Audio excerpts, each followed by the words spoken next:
General Luthar stood on the dune ridge, signal torch raised high. The red light blinked twice against the boiling sandstorm sky. Not the retreat signal. That's the code they drilled into us on night watches. Leave them. The code was meant for desperate situations. But there was no enemy, no ambush, only the storm. He's using the storm as an excuse. He's leaving us to die. The wind hit like a wall of knives. Kale didn't wait for the order that would never come. He ran. The half-buried temple ruin was a dark shape in the gloom, a place even the old maps didn't name.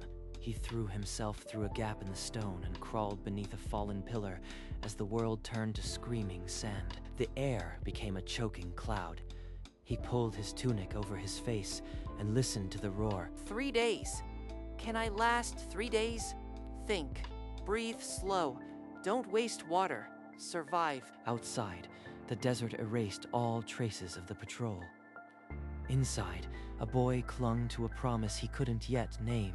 The sandstorm howled without mercy through the first day and into the second. Water. Just a sip. Don't think about it. Count the pillars. Count the cracks. By the third day, the roar began to falter. The sand fell still, and the world went quiet. It stopped. I am still alive. Now what? He crawled from under the pillar, every muscle screaming. The entrance was buried in sand. Can't stay here. Dig. There's nothing left but the sky. The sand gave way to thin light. He clawed upward, lungs burning until the sun hit his face. He stood at the temple's edge. The desert stretched empty in every direction. No patrol, no rear guard, only silence. They're all gone. He left us to die. I won't forget. He stood at the temple's edge, a boy with no water, no map, and a name carved into his heart, Luthar. He turned from the blinding desert and descended into the temple's dark heart, searching for anything useful. In a collapsed corner, half buried in rubble, a metallic object glinted in the dust-choked light. He dropped to his knees and dug, sand sliding away, to reveal a sealed cylinder. The cylinder was engraved with the Legion cipher, symbols he had been forced to memorize on sentry duty. They used this code for supply routes, but this doesn't look like supplies. He traced the engraved markings with a trembling finger. The seal was intact. Nothing had been opened for years. Someone hid this here. Someone who didn't want it found. The scouts, or someone else. He cradled the cold metal in his dust-caked hands, the weight of it far heavier than its size. I know the cipher. I can read it, but something tells me I shouldn't open it. Not yet. A sealed cylinder buried in a forgotten temple. A boy with no future. The desert held its breath. He twisted the seal, and the cylinder cracked open with a dry hiss. The first sheet unrolled was a detailed map of the fortress. Every patrol route and weakness annotated. This isn't a scout's log. This is intelligence. Someone inside gave this to them. He pulled out another paper. Troop rotation schedules, detailed and current. If this is real, the Legion is already compromised. The last paper was a letter, sealed with the personal crest of a general.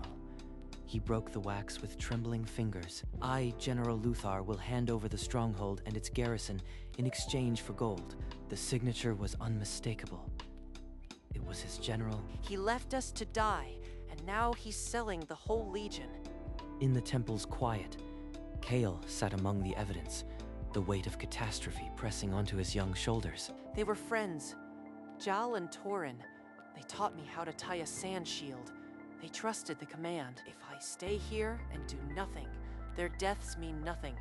The whole Legion will be slaughtered. He gathered the papers with deliberate care, folded them, and slid them back into the cylinder. Using strips torn from his own tunic, he bound the cylinder tightly against his chest. This is all that matters now. Get it to the camp. Get it to someone who can stop him. He stood at the temple's threshold, the desert stretching before him like a sentence. No water, no shade, just a direction and a name. Luthar. His cracked lips moved, whispering the names of the scouts who would never return. I am coming back, not as a ghost, as a witness. And so the boy with the cylinder walked into the endless sand, trading one grave for another. The first hour burned with something almost like hope, until the sun climbed and the world became a furnace. The cylinder feels heavier with every step. It's like carrying a coffin. His footprints stretched back in a lonely line, the only mark of his existence in the endless dunes. Water. Just a mouthful. Think about something else. Recite the patrol routes. His legs buckled. He fell face first into the sand, and for a moment, the world dimmed. Get up. They're counting on you. Jal and Torin didn't get a choice. You do. He pushed himself upright, one hand pressed against the cylinder, as if drawing strength from the treason inside. Luthar. Luthar. Luthar. Say his name with every step. That's the fuel. The heat conjured false lakes on the sand, shimmering promises that vanished with every step. He walked on, a speck on the dunes, carrying a secret that could burn a kingdom. And the camp was still a day away. When the sun died, the cold rushed in like an old enemy. Kale gathered brittle twigs with shaking hands. The tiny fire barely pushed back the dark, but its light caught the cylinder's engravings, making them pulse. He pulled out the letter and read it again, mouthing the words he already knew by heart. Gold for the stronghold. Every word is a death warrant for the people who thought I was just a supply runner. A shooting star cut across the blackness, brief and brilliant. Kale looked up, his dry eyes stinging. If anyone's listening, don't let this be for nothing. Let me make it back. Let them believe me. He curled beside the dying fire, the cylinder pressed to his chest. Sleep came in fragments, haunted by wind and whispers. Dawn bled over the dunes, cold and gray. He forced his eyes open, every joint a protest. No water. No choice. Get up. The sun won't wait. He stood, the cylinder a familiar weight, and faced the horizon. Somewhere beyond it, the camp was waking. The sun climbed higher, and Kale's shadow shrank to a dark pool at his feet. Every breath scraped, then he saw it. A cluster of rocks with a dark glint, a small pool of water nestled in their shade. Is that real? Don't trust my eyes. No, it's water. Real water. He stumbled forward, knees hitting the damp sand, and plunged his face into the pool. The water tasted of stone and life. He drank until his stomach ached, then forced himself to stop. In the pool's still surface, he caught his reflection.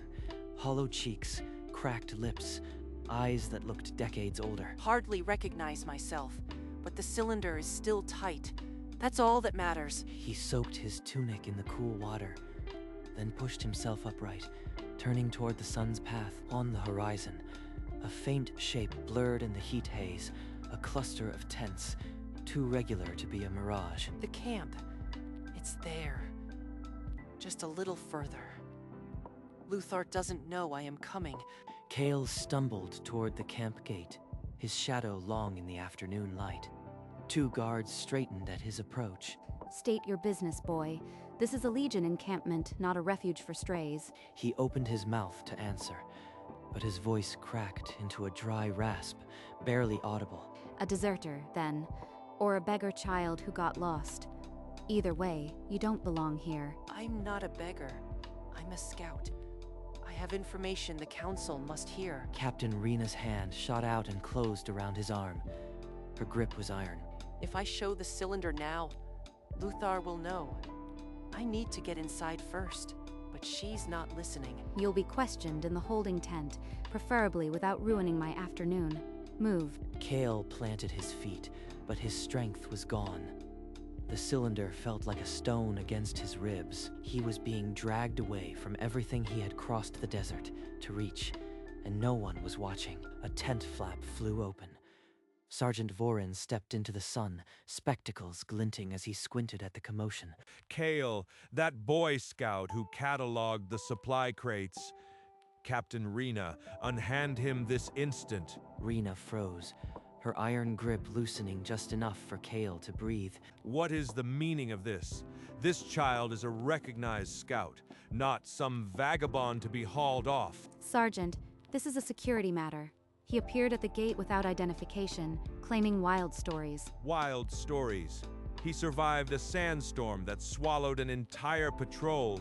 I'd say he's earned more than your contempt. Rena's eyes flickered between the old quartermaster and the ragged boy, calculation replacing annoyance. Voran, you always gave me extra rations. Please, this time, give me a chance. Captain, I will personally escort him to my tent for questioning. If he's wasting our time, I'll take full responsibility. For a long moment, nobody moved. Then Rena released her hold, her expression unreadable. Voran pulled Kale aside, his back to Rena, shielding the boy from her glare. Treason. A letter with General Luthar's signature. Maps. Troop rotations. I have proof. Luthar, are you certain, boy? This is no light accusation. Rena scoffed and took a step forward, but Voran silenced her with a glare that had commanded soldiers for decades. He knelt to Kale's level, his voice dropping to a rough whisper. Do you have proof? Something real? Kale touched the cylinder beneath his tunic. Voran's eyes followed the motion, and his expression turned to stone. Captain Rena, I am taking this boy to the War Council. If you wish to stop me, you will have to arrest me. Without waiting for a reply, Voran took Kale's hand and began walking, his strides long and purposeful. He's risking everything. For me. Don't let him down. The War Council tent fell silent as Voran pushed inside, a ragged boy stumbling behind him. What is the meaning of this interruption, Sergeant? We are in council. General, this scout has returned from the Eastern Patrol with crucial information. There he is. The general who left us to die. He's going to try to bury me. Luthar's face tightened for a fraction of a second. Panic flashed, then vanished behind a sneer. A scout? The Eastern Patrol was lost to the storm. This boy is clearly a deserter, spinning tales. He's afraid. He knows what I found. With respect, General, you will hear what he has to say. I stake my rank on it. Let the boy speak. The council will judge the worth of his words. All eyes turned to the small, dust-covered figure at the tent's entrance. The air grew heavy with withheld truths. Kale stepped forward, his hands moving to the bindings on his chest with unsettling calm. Every knot I tied with bleeding fingers. Now they'll see why. The cylinder came free, and he placed it on the polished wood of the council table with a heavy thud. A child's trinket. You waste the council's time with a piece of scrap metal. This is no scrap metal. I recognize these engravings. This is a Legion cipher, and an old one at that. Open it. Everything you need to know is inside. Magistrate Torvin's trembling hands took the cylinder, his ancient fingers finding the seal. A dry crack echoed through the silent tent as the seal broke. The room held its breath. Every officer leaned forward as Torvin peered inside. The first edge of rolled parchment was visible, a map annotated with troop positions. Torvin spread the parchment across the table, his aged fingers tracing the ink, fortress walls, patrol routes, every weakness marked in red. These are not scout sketches. This is a detailed intelligence map of our own stronghold. Murmurs rippled through the officers. Luthar's jaw clenched, a vein pulsing at his temple. Now they see. This is what treason looks like. Torvin pulled out a second roll. Troop rotation schedules, every company and watch detailed with chilling precision. Where did you steal these, boy? This is a fabrication, a plot by our enemies. Kale didn't answer. His eyes were fixed on the final paper still inside the cylinder, the letter. And this, General Luthar, a private letter, sealed with your own crest. A terrible silence fell. Even the braziers seemed dim as Torvin cracked the wax seal. The letter unfolded. The script sharp and damning. Torvin's expression turned to stone as he began to read silently. I, General Luthar, will deliver the stronghold and its entire garrison into the hands of the Caliphate. In return, I shall receive 50,000 gold pieces paid upon surrender. The attack will commence at the next moonless night. Torvin's voice fell to a whisper as he reached the bottom of the page. Then, like a blade, he read the signature, signed General Luthar. The tent erupted. Officers shot to their feet, hands on sword hilts. Luthar's face twisted into a mask of fury. Lies, a forgery orchestrated by my enemies. That boy is a spy, and this is treason. He's breaking. All those years of fear, and now he's nothing but noise. General, the ink is from Legion stores. The paper is our standard vellum, and the seal is unbroken. You will explain yourself. Luthar's mouth opened and closed, but no coherent words came out. Only a strangled roar. This council will reconvene in 1 hour. Guards, the general is confined to his quarters until then. The campaign had ended, not in battle, but in a single letter. And a Boy Scout had delivered the blow. As the guards moved toward him, Luthar's hand flew to his sword hilt. He would not go quietly. Stand down. One more move and it's treason on the spot. Captain Rena had placed herself between the general and the boy, her blade catching the brazier light. You would raise steel against your commanding officer. I built this legion. The evidence is irrefutable. There is no command to follow here. Seize him. Guards slammed Luthar against the table, pinning his arms. The general's roar became a ragged gasp. Jel and Torin didn't get a chance to fight back, but this is close enough. Luthar was hauled upright, wrists bound in iron chains. His proud uniform was disheveled, his scarred face slack with disbelief. Take him to the stockade. He will face a full tribunal at dawn. As Luthar was dragged past, Kale did not look away. The man who left children to die was nothing but a prisoner now, and the desert had a long memory. The tent, silent moments after Luthar was dragged out, filled with a growing murmur, relief and fury intertwining. You survived the sandstorm that killed the patrol. How did you come by this cylinder? I sheltered in the old temple ruins, dug out after 3 days, found it in a hidden chamber. His voice was rough but steady. He didn't mention his thirst, his hunger, or how close he came to dying. And you remembered the cipher, the same one we teach scouts for supply routes. I did. I knew it was important. When I saw the signature, I knew I had to bring it. Torvin's gaze shifted to Sergeant Voran, who stood nearby, his face a mix of pride and deep relief. The Legion will not forget what you have done, child. Your name will be recorded in the annals. Annals. Luthar's name will rot there. That's enough. The tent hummed with a new energy, relief, anger, and the first stirrings of justice. The tent flaps fell closed behind him. The evening air struck his face, cool, real, nothing like the storm. His legs buckled. The days of walking, the thirst, the weight of the cylinder, it all crashed down at once. Done. It's done. Now I can fall. But Voran caught him, guiding him to a supply crate before his knees gave out. They sat in the dust, the old quartermaster and the boy. The camp carried on around them, oblivious. Kale stared at the ground. The sand that killed his friends was just sand now, without a word. Vorand pulled a canteen from his belt and pressed it into Kale's hands. Real water. Not a mirage. Not a memory. Just water. Kale drank deep. The water was cool and heavy. For the first time in days, he didn't have to ration it. And as the sun sank lower, casting long shadows, the weight on his chest finally began to ease. Kale lowered the canteen, his eyes falling to his torn tunic and the faded Legion emblem still clinging to the fabric. This uniform. Jal helped me sew the hem. Now it's just rags. Then his hand moved to the cylinder, still bound against his ribs, the cloth stripped stiff with sweat and sand. Did anyone else make it? From the patrol? Anyone? No, lad. You are the only one who came back. We sent search parties after the storm. Nothing. All of them. Gone. I was the youngest. The slowest.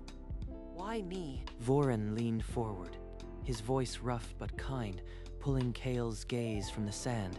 You made it, and you saved the rest of us. Every soldier in this camp owes you their life. Jal and Torin, they'd be proud. A tear cut through the dust on Kale's cheek. He didn't wipe it away. The cylinder felt lighter now, as if the truth inside had finally been heard. As the last light drained from the sky, the camp stirred with the news, whispers passing from tent to tent like a drifting wind. Luthar's arrest had broken the dam. Soldiers glanced toward the council tent, their faces a mix of shock and relief. They know now. Word travels fast in a legion. You won't be anonymous for long. Anonymous. I spent days wishing for a face, any face to find me. Now the whole camp is looking. He looked up, and there they were. The same cold stars that watched him in the desert, now shimmering above the camp's torchlight. Before, they were just witnesses. Now, they feel like guides. The constellations he had counted alone in the cold now seemed to wrap around him like a familiar blanket. Voren didn't speak, just remained at Kale's side, a silent sentinel against the night. For the first time in days, I don't feel alone. Night settled over the camp, quiet and whole. The boy who had walked through death had found his way home. Voren rose first, his old knees complaining, and gently pulled Kale to his feet. He guided the boy into a small supply tent, the canvas walls still holding the day's warmth. A real cot. Not sand, not stone. I never thought I'd see one again. Kale's legs gave out just as he reached the cot. He collapsed onto the thin mattress, too tired to speak. With careful hands, Voran unbound the cylinder from the boy's chest, its cloth strap stiff with dried sweat and sand. He placed the cylinder on a low table, the Legion cipher catching the lantern's glow, a silent monument to a boy's courage. Voren lifted a woolen blanket, worn but clean, and drew it up to Kale's chin. The boy's eyes flickered half open, his lips moving in a whisper too faint to catch. Safe.